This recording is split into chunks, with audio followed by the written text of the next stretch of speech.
अस्सलामु अलैकुम। देखिए, पानी में जो मौजूद जानवर होते हैं उनको भी ऑक्सीजन की ज़रूरत होती है। अब वो ऑक्सीजन कहाँ से हासिल करते हैं?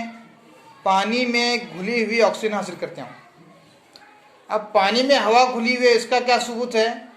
इसके लिए हम देख रहे हैं कि एक बीकर को हमने स्पिरिट लैंप पर रखा है और कुछ थोड़ी देर ही गर्म करने के बाद जो है उसमें हमें तह में, बीकर की तह में जो है बारीक बारीक बुलबुले नज़र आ रहे हैं। आप देख सकते हैं, यहाँ से भी नज़र आते हैं और ऊपर से भी नज़र आ रहे हैं।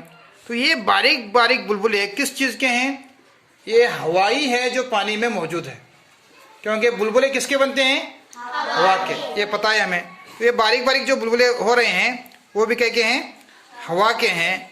तो इससे साबित होता है इन बुलबुलों से कि पानी में हवा मौजूद है। तो यही जो ऑक्सीजन है हवा में मौजूद, उसी ऑक्सीजन को मछलियाँ और दीगर जानवर, आबी जानवर इस्तेमाल करके तनफ्फुस का अमल जारी रखते हैं।